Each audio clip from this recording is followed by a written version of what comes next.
Desse dia assim abençoado, né? O Espírito Santo faz assim um mistério que encaixa todos os louvores. Hoje é um desses dias, glória a Deus. Meus irmãos, já estamos nos momentos que antecedem a ceia do Senhor. A mesa já está posta, os dois emblemas.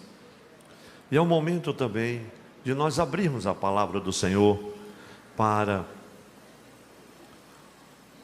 relembrarmos o memorial que o Senhor nos deixou. E nada melhor do que abrirmos a Bíblia no livro do profeta Isaías, profecia viva deste ato solene. Quero distinguir dentre os versículos de todo o capítulo que nós lemos hoje, Isaías capítulo 53, o versículo de número 7. Nos diz o texto sagrado: Ele foi oprimido e afligido, mas não abriu a sua boca. Como o cordeiro que foi levado ao matadouro, e como a ovelha muda perante os seus tosqueadores, assim, nessa tradução diz, ele não abriu a sua boca. Isso nos remete a Atos dos Apóstolos, capítulo 8, versículo de número 32, que eu gostaria também de fazer menção e ler para a igreja. Nos diz Atos 8 e 32. E o lugar da escritura que lia era este: foi levado como ovelha para o matadouro, e como está mudo o cordeiro diante do que o tosquia, assim não abriu a sua boca. Esse texto aqui aponta para Filipe, o evangelista, um dos diáconos escolhidos da igreja de Jerusalém, quando ele usou estas palavras do profeta Isaías, quando acompanha o etíope, que estava lendo exatamente a profecia de Isaías, numa passagem que claramente se referia ao Cordeiro de Deus, se referia a Jesus. Mas quando o Senhor pergunta: você entende o que lê? Como é que eu vou entender se não tem quem me explique? Estava diante da pessoa certa, do professor dos professores, e Jesus começa a falar sobre o Cordeiro de Deus. Todos nós, meus irmãos, quando estamos na ceia do Senhor, nós somos levados a todo o cenário da ceia, a caminhada de Jesus. Muitos de nós às vezes retrocedem um pouco ali em Lucas 9 e fazemos o mesmo trajeto de Jesus até chegar em Jerusalém. E hoje, geralmente eu faço isso quando venho para a ceia do Senhor. E estava me lembrando que o Senhor ia para Jerusalém, e ele tinha consciência disso. Ele sabia do sofrimento, ele sabia o que eu esperava em Jerusalém, a perseguição, do escárnio, da injúria, do julgamento injusto. Ele vislumbrava tudo isso, como de fato nós vamos depois constatar em todo o cenário, na sua caminhada, lá no Getsêmani, na sua prisão, julgamento, e depois a Via Cruz, e a gente acompanha, mas ele não hesita em nenhum momento, mesmo sabendo que iria sofrer, que seria morto, ele não recuou, mas submisso, ele foi ao Calvário. Eu estava meditando nesse texto e parei no versículo de número 7, extasiado com a atitude do cordeiro, o cordeiro mudo. E eu escolhi como tema da mensagem desta manhã, desta breve mensagem, o cordeiro mudo. E vamos fazer uma analogia, meus irmãos, aqui do cordeiro mudo. E quando a gente começa a fazer essa analogia, pelo menos foi o que o Senhor me fez perceber, São tantas lições, e por que não dizer preciosíssimas lições, que a gente vai encontrar a partir dessa comparação, por que não dizer assim mais simples, né? Visto que a ovelha, e quem lida com ovelha, e quem já criou, ou pelo menos quem já leu sobre, a ovelha é um animal que ela não faz barulho nem para morrer. Eu lembro-me, assim como o Isaac, que foi oferecido no altar, com o pai já idoso, ele muito jovem, ele podia ter dado uma carreira de morro abaixo, e o velho Abraão nunca ia pegar. Mas Deus tem seus planos, e quem faz o papel do cordeiro não foge. Então as ovelhas, meus irmãos, são usadas muitas vezes na Bíblia como exemplo de mansidão, simplicidade, paciência, utilidade, inocência, em contraste com outros animais. Estamos falando particularmente do caso da ovelha. E aqui nesse texto, o cordeiro mudo, o texto bíblico fala sobre o Cordeiro de Deus, que veio tirar o pecado do mundo, como João Batista declara em grandes letras naquele dia solene, às margens do Jordão. E esse Cordeiro de Deus aqui, nesse texto, nos mostra a sua passividade, resignação diante dos seus juízes, diante dos seus algozes, diante de toda pressão naquele momento terrível, quando de sua crucificação. E essa passividade do Cordeiro mudo, Jesus, ela, meus irmãos, é refletida na resignação de um cordeiro quando está sendo tosquiado. Nós não temos muita visibilidade quanto isso, mas no Oriente, em lugares remotos ainda, hoje a tosquia é algo muito comum. A tosquia das ovelhas era celebrada em alguns momentos como uma verdadeira festa. Era uma espécie de operação em Israel. Nós vamos encontrar desde o Deuteronômio 18:4, e eu leio esse texto só para ratificar o meu argumento aqui, porque tosquiar a ovelha, pastor, não sei o que é tosquiar. Tosquiar é você tirar a lã. Aí você tira a lã e fica só bem rentezinho. Aí, pastor, não estou entendendo. Isso é como você chegar com o seu cabelo bem bonito e alguém passar a máquina e deixar assim você careca. Não é fácil de entender? Geralmente, quando as pessoas chegam no presídio, preso justamente ou não, primeira coisa que faz, os homens raspam a cabeça e as mulheres cortam o mais baixo que pode. Isso é norma, né, daqueles que são privados de liberdade. Em algum momento era isso que estava acontecendo com o Cordeiro de Deus. E Deuteronômio 18:4 diz assim: dar-lhe-ás as primícias do teu cereal, do teu mosto e do teu azeite, e as primícias da tosquia das tuas ovelhas. Então a tosquia das ovelhas, em alguns países do Oriente Médio, tornou-se uma ocasião propícia para uma grande festa religiosa.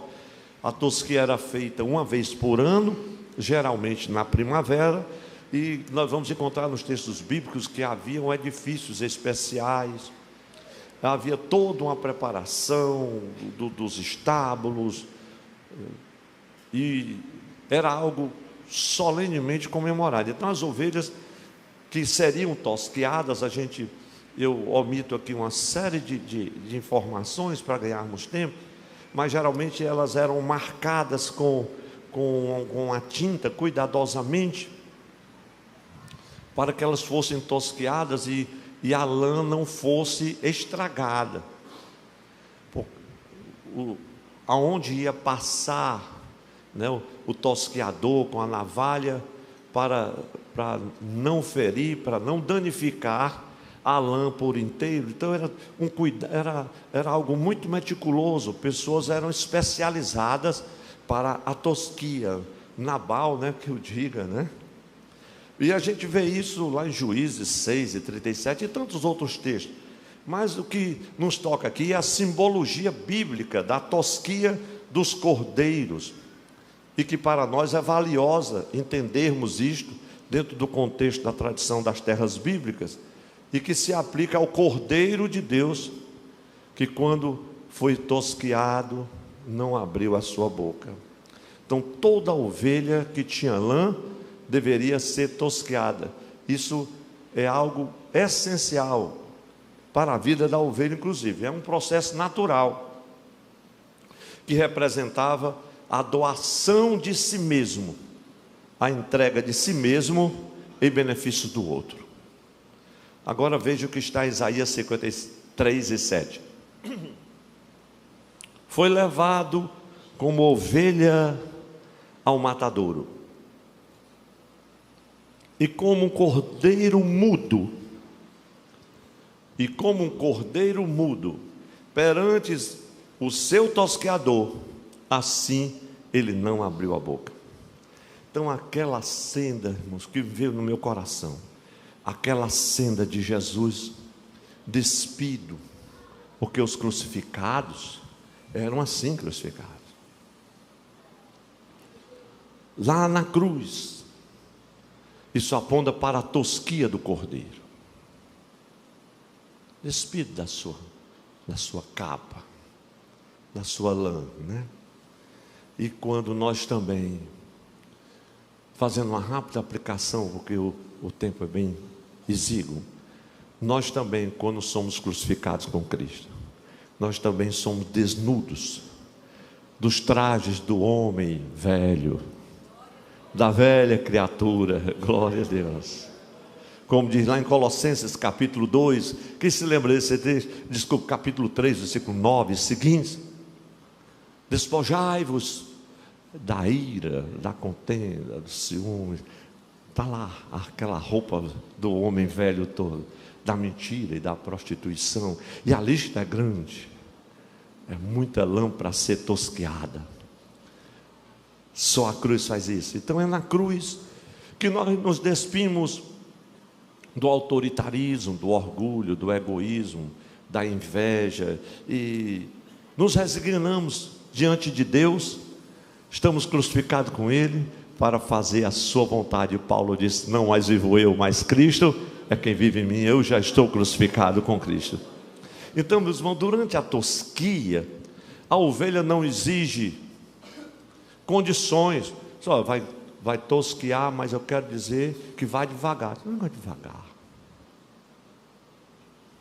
Não é para tirar muito. Não tem esse negócio. A tosquia é a tosquia. Tem que remover, tem que tirar a lã. Então a ovelha não exige condições, não alega benefícios. Não, mas eu sou uma ovelha muito importante, então só aceito ser tosqueado se for no ar-condicionado. Não tem isso. Mas eu sou ovelha, filho de fulano e tal, e estou aqui nessa igreja há não sei quanto tempo, e por que é que eu não tenho uma oportunidade? Se você é ovelha, vai ser tosqueado. Para aprender a ficar mudo. Está falando demais. Eu podia pedir para os irmãos: diga quem está ao seu lado, fale pouco. Então a ovelha, irmão, não alega benefício, não faz exigências, nem também condições, não cobra gratidão. É porque eu dei isso, eu fiz aquilo outro, e não sei mais o que. E agora? O que é que eu ganho em troca? Nada. Fica mudo, ovelhinha de Jesus, que tem um segredo aí para ti. Mas diga para quem está ao seu lado com alegria: pare de reclamar. Você vai ter que ser tosqueado mesmo. Irmão, tem um ovelho que está tosqueado só de um lado, o outro está cheio de lã e carrapicho. Dá certo não. Ô pastor, irmãos, eu acho que Tem que ser para o culto de doutrina. Mas muitos irmãos não vêm para o culto de doutrina, então a doutrina é hoje mesmo. Então, o silêncio do cordeiro mudo, o silêncio do cordeiro mudo não era o silêncio, irmão, da revolta, e nem do ódio, não era o silêncio de quem estava, eu estou com tanta raiva que eu estou engasgado, quando eu estou com raiva, não consigo dizer nada. Não, era o silêncio da submissão voluntária diante daqueles que o oprimiam injustamente, e diante dos que o oprimiam injustamente, ele não abriu a boca. É difícil, né, meus irmãos, ficar calado quando você é injustiçado. É difícil ficar calado quando você se sente preterido. É difícil ficar calado quando você é magoado, quando você é perseguido. É difícil ficar calado quando as pessoas não lhe consideram. É difícil ficar calado quando você sofre por agir corretamente. Mas é porque você também é um cordeiro mudo, assim como o mestre, e precisa aprender essas lições. O Senhor está vendo você. Esses cordeiros que estribucham, que a gente tem que amarrar os pés e a mão para tosquear. Não é como o cordeiro mudo, que não abriu a sua boca. E tem uns que até aceitam, mas não para de falar. É igual aquele irmão que vai para o cabeleireiro e conversa o tempo todo. E quando pega um cabeleireiro que conversa mais do que ele, quando olha, está tudo mal feito, porque é tanta conversa. Eu não vou contar a história hoje, mas leia comigo a epístola de Pedro, primeira carta de Pedro, no capítulo de número 2, versículo 23. Olha o que é que Pedro, ele toma essa cena e nos traz aqui, irmãos, algo sobre a atitude do cordeiro. 1 de Pedro 2 e 23, veja o que diz o texto. Na carta de Pedro 2 e 23, ele fala sobre as atitudes do cordeiro de Deus, o qual, quando injuriava, é claro que ele está citando Isaías, o qual, quando injuriavam, não injuriava. Estava sendo injuriado, mas ele não injuriava. É o cordeiro mudo, é a atitude do crente. E quando padecia, eu estou sofrendo muito, não ameaçava. Porque tem uns crentes, irmã Lelanda, que ameaçam. Eu disse, irmão, é assim, mas eu tenho fé em Deus que esse pastor um dia morre. E só sobra para mim, tem misericórdia. Se eu morresse porque alguns já mandaram, fazia tempo que eu tinha morrido. Mas não é assim. Eu vou como um cordeiro mudo, e você também vai como um cordeiro mudo, e nós vamos ver que há algo de Deus precioso quando assumimos essa postura. Quando injuriava, não injuriava. Quando padecia, não ameaçava, mas entregava-se àquele que julga justamente. Levante sua mão e diga assim comigo: eu entrego tudo a ti, Senhor. Entrega aí, meu irmão. Entrega aí essa situação, entrega aí essa luta, entrega aí esse problema. O Senhor está vendo. Eu lembrei-me do sábio Salomão, que disse assim, que é prudente, ali 5 e 2 de Eclesiastes, né?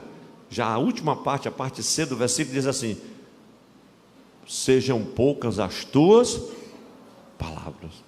E Eclesiastes 3 e 7 diz assim: há tempo de falar e tempo de falar e tempo de ficar calado. Mas está na Bíblia. E tem um provérbio anônimo, desculpe que eu conheço como um provérbio meio anônimo, mas alguém um dia disse, e diz o seguinte: quando a palavra está dentro dos nossos corações, ela é nossa escrava, mas depois que a pronunciamos, ela pode vir a ser a nossa senhora. Não, você disse. Não, mas não tive a intenção, já disse. E aí você vai ter que prestar conta. E depois, não foi bem assim, mas depois que você diz, e a gente está vendo isso todo dia, a pessoa acaba abrindo a boca, dizendo alguma coisa, isso lhe custa um preço muito grande. A princípio, meus irmãos, a tosquia parece um ato de humilhação. É ou não é verdade? mas a humilhação da tosquia nos enobrece. A lã tosquiada fazia parte das primícias entregue aos sacerdotes levitas na casa do Senhor, como está lá em Deuteronômio 18:4. E era muito maravilhoso. Então a lã tosquiada era tida como uma obra de misericórdia, quando era doada para os pobres se aquecerem, porque os pobres não podiam comprar um casaco de lã, mas quando da tosquia das ovelhas, o que cabia aos pobres era como uma obra de misericórdia. Então quantas vezes, oh glória a Deus, aí eu louvo a Deus pela vida dessa igreja abençoada. Quantas vezes, meus irmãos, nós nos submetemos à tosquia dos nossos bens, tosquia do nosso tempo,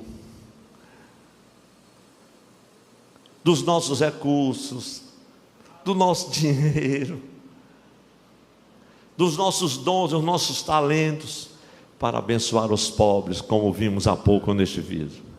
Senhora da comunidade, quando é que pode pagar, irmãos, uma escova num cabeleireiro, numa cabeleireira? Quando foi que uma senhora daquela fez uma limpeza,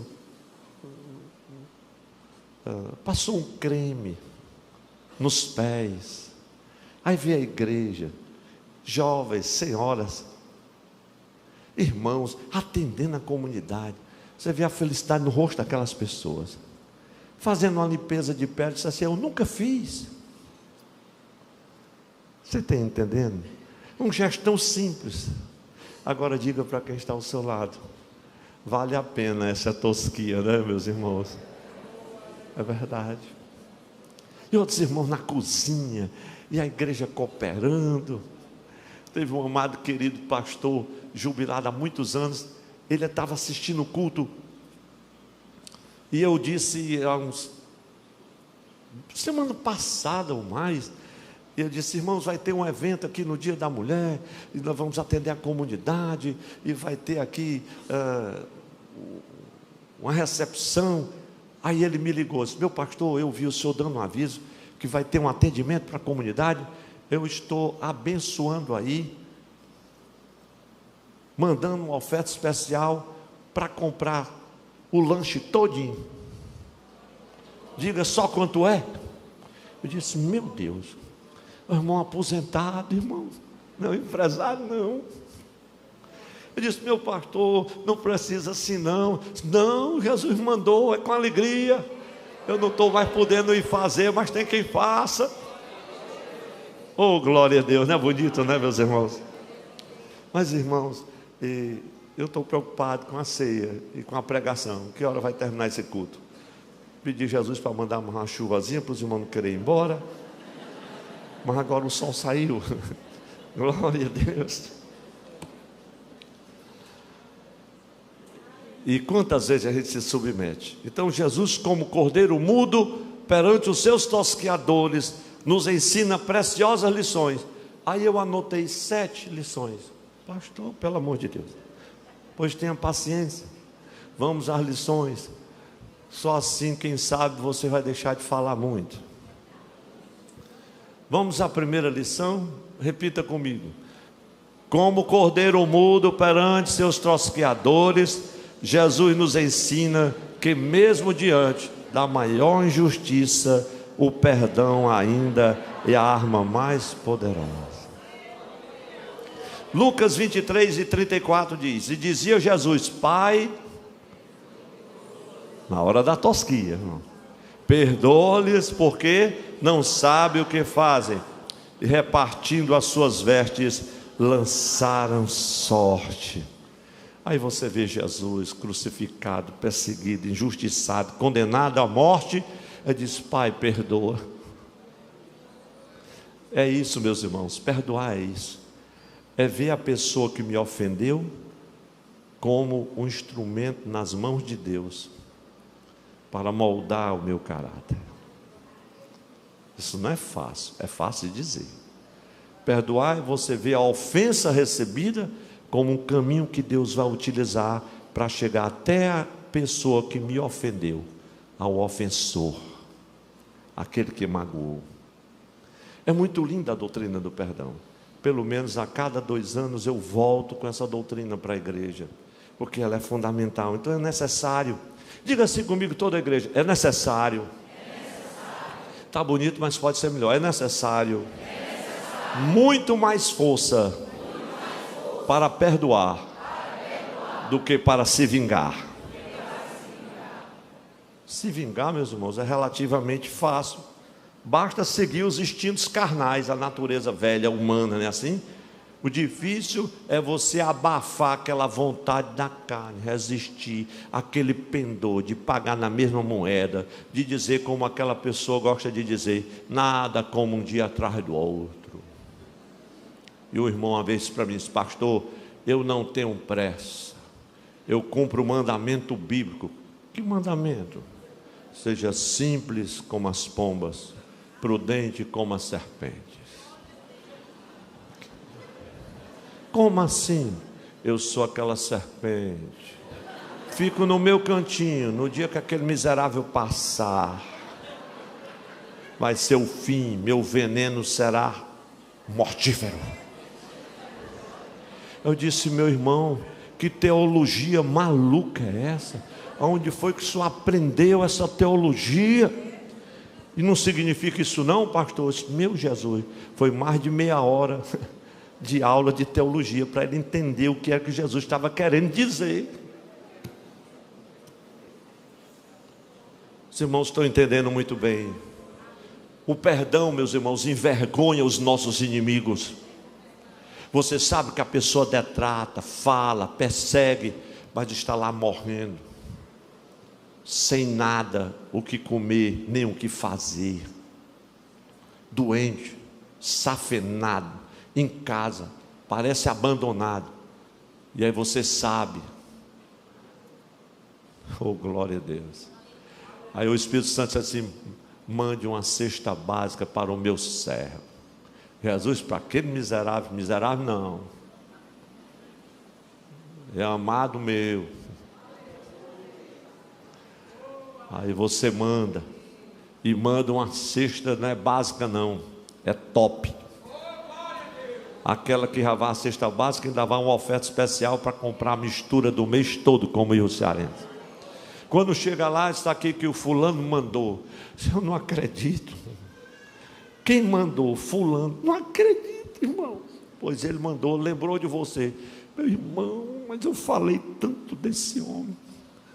Eu fui cruel com ele. Como é que ele se lembrou? Isso porque o Espírito Santo lembrou, e a ele mandou vir aqui.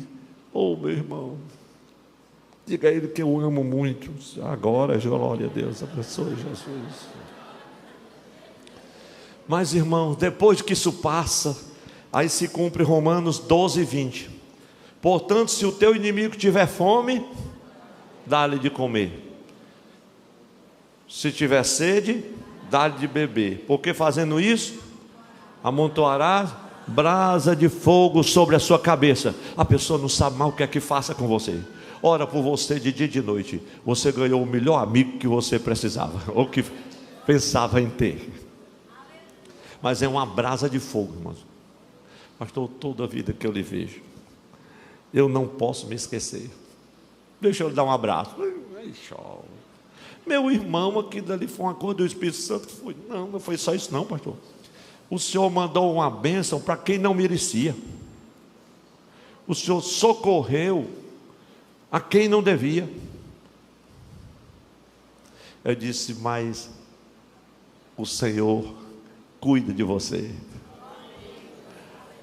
O cordeiro mudo, meus irmãos, tem uma simbologia linda. Segunda lição preciosa que eu anotei, meus irmãos: nunca hesitem em perdoar até mesmo aqueles que cometeram a maior injustiça. A gente perdoa. Segunda lição, vamos todos juntos. Como cordeiro mudo perante seus tosqueadores, Jesus nos ensina que Ele está sempre pronto para salvar, seja quem for, onde e quando for, desde que haja arrependimento genuíno. E disse: em verdade vos digo, hoje mesmo estará comigo no paraíso. Então, seja quem for, irmãos, até mesmo um ladrão, até mesmo quem perseguiu, até mesmo quem magoou, você perdoa. Às vezes, em algum momento, é como a Bíblia, se o possível for, tende paz com todos, não é assim? O perdão está liberado, glória a Deus.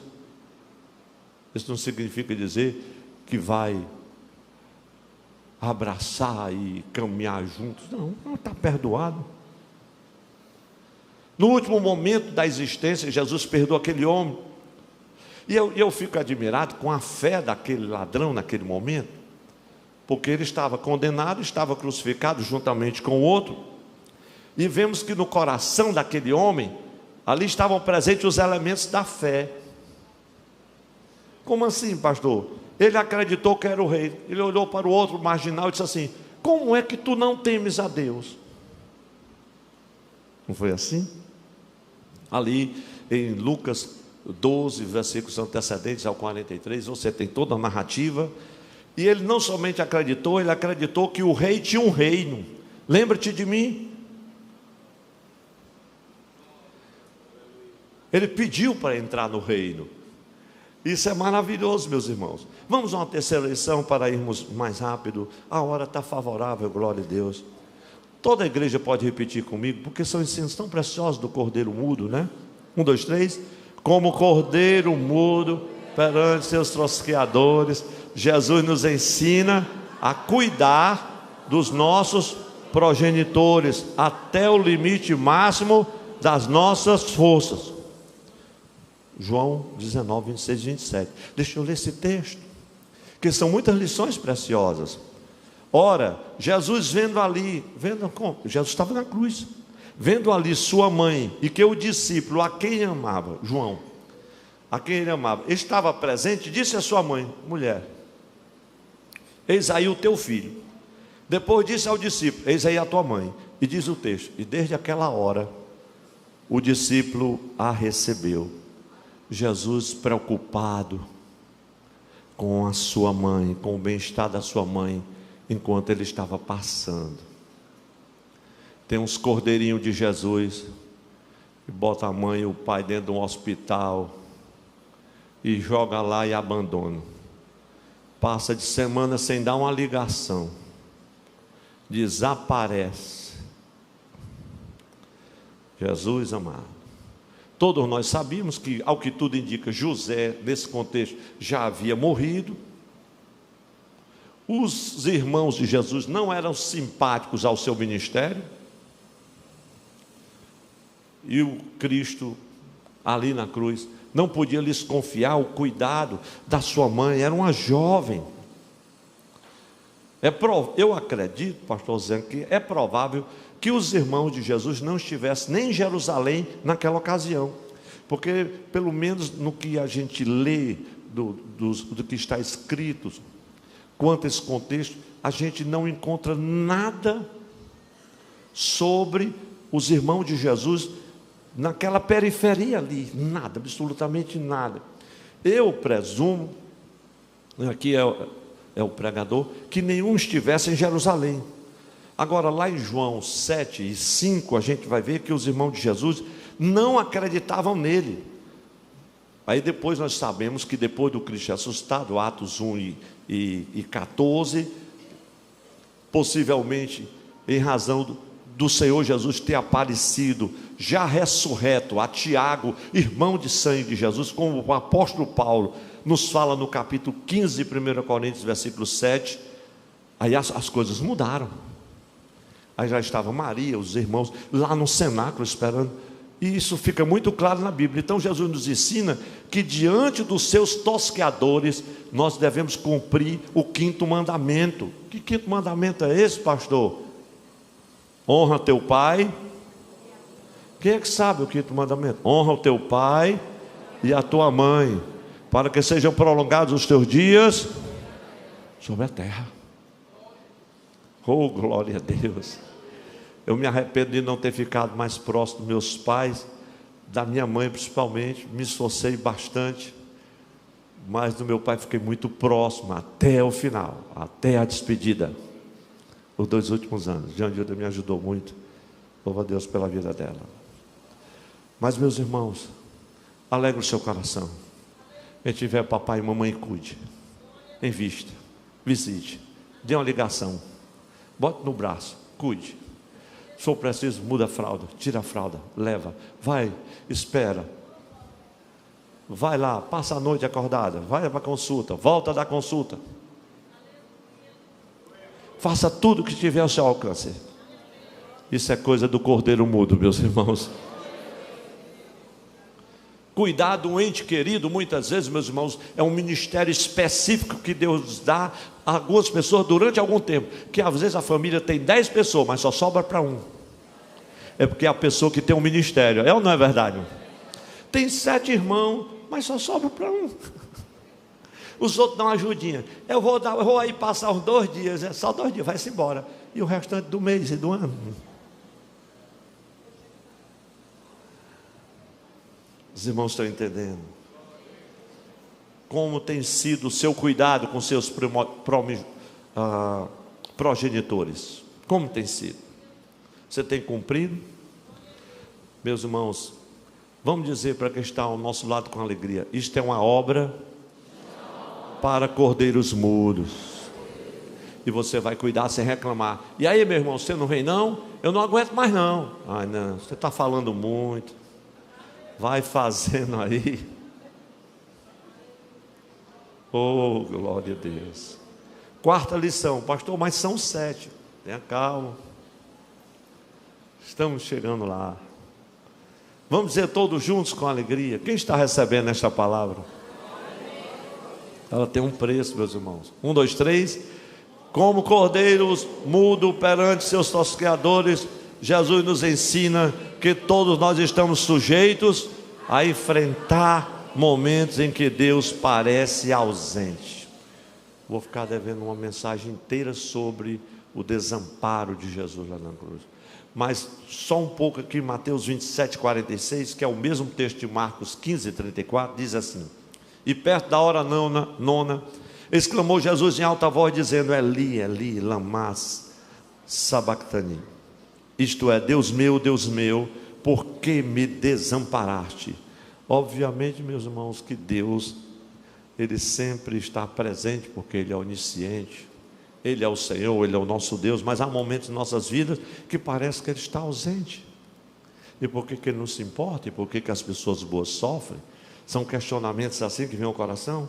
Mas todos nós, como ovelhas mudas, em algum momento vamos passar esses instantes assim, em que parece que Deus está ausente. Você pode abrir sua Bíblia no Salmo 10, é um salmo lindo, que vale a pena uma pregação inteira. No versículo 1, o Salmo 10, tem um texto que diz assim: porque te conservas longe, Senhor, porque te esconde nos tempos de angústia. E o salmo continua, meus irmãos, e aqui está uma oração maravilhosa, que tem a ver com este problema da aparente ausência do Senhor diante da injustiça, diante da opressão, diante do sofrimento, da dor.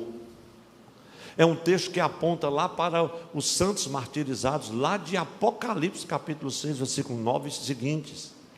É uma conexão incrível, meus irmãos, sabe? Então, agora imagine, na presente era que nós estamos vivendo. Como assim, pastor? Uma era, irmão, de tanta injustiça, de tanta violência, de tanto sofrimento, e de tanta dor, e de tanto medo. E às vezes parece que o Senhor não vai agir, não vai tomar providências, porque que Deus parece que se mantém distante. Parece, mas chega um momento que o cordeiro mudo abre a boca, meu irmão. Enquanto isso, a igreja está orando, nós estamos orando, e vamos passando neste vale, e o Senhor vai nos conduzindo, e Ele vai nos ajudando, e vai nos guardando. A igreja pode dizer amém por isso? Amém. Você pode ler comigo Isaías 64, 7, diz assim: e já ninguém há que invoque o teu nome, que te desperte e te detenha, porque esconde de nós o rosto, e nos faz derreter por causa das nossas iniquidades. Veja, é o mesmo tempo. Então nem o próprio Jesus escapou de um momento como este. E você, meu irmão, minha irmã que está aqui, diga a você pelo Espírito Santo: sossega o teu coração, o Senhor está vendo tudo.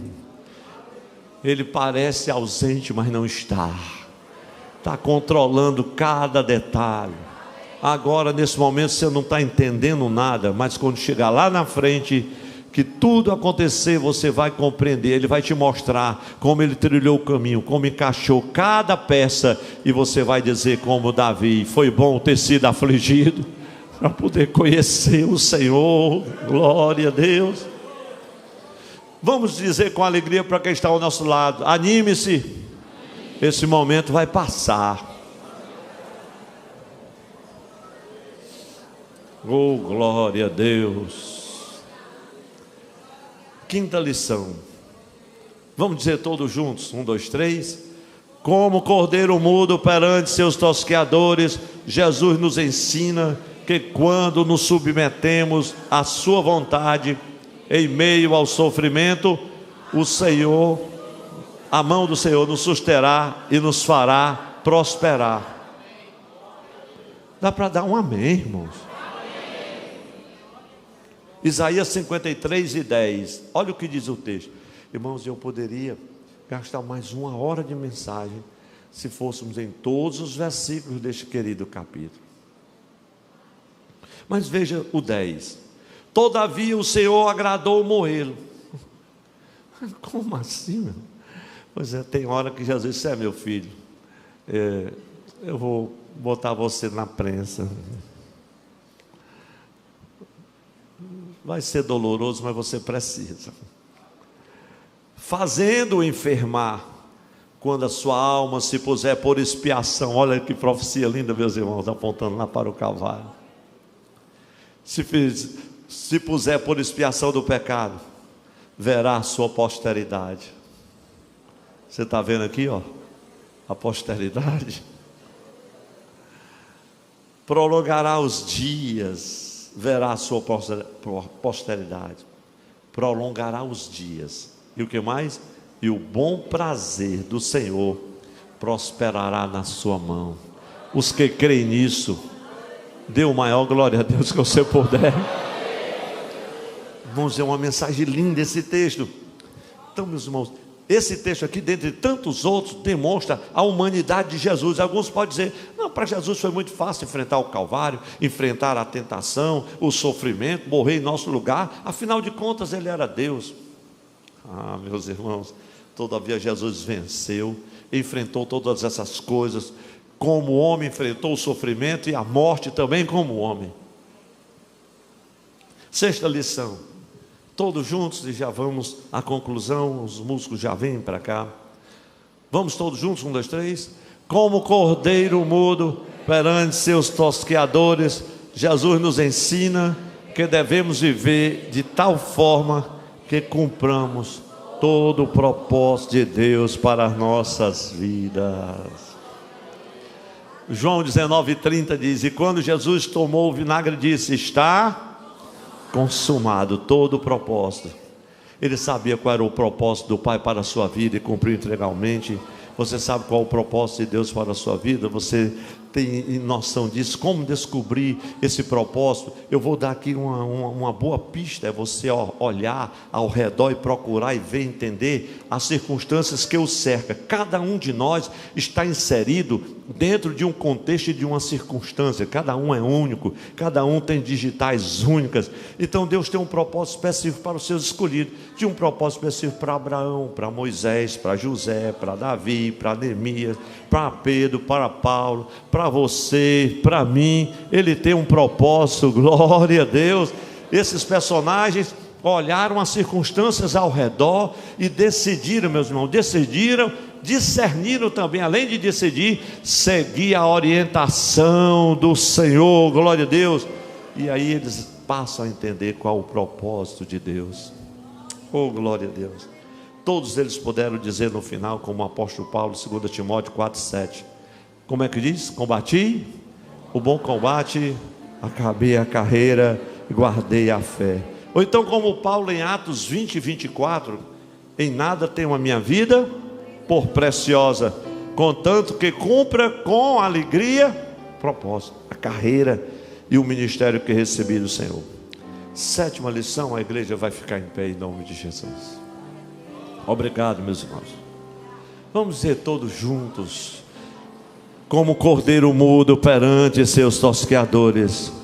Jesus nos ensina que devemos manter a confiança e a comunhão com o Pai até o último suspiro de nossas vidas. Quem diz amém, meus irmãos? Pai, nas tuas mãos entrego o meu espírito. Essas últimas palavras de Jesus, meus irmãos, para mim expressam um dos mais belos exemplos de confiança em Deus, até o último momento. Às vezes a gente vai visitar algumas pessoas no hospital.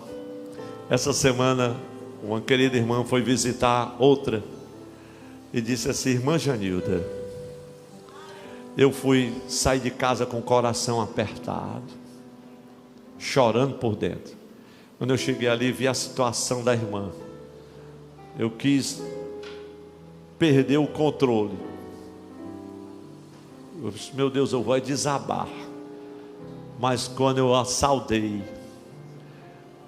menos de 2 minutos, eu disse: meu Deus, quem está doente sou eu.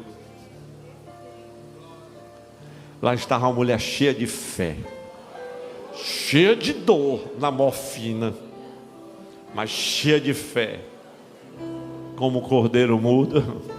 Glória a Deus, não abre a boca.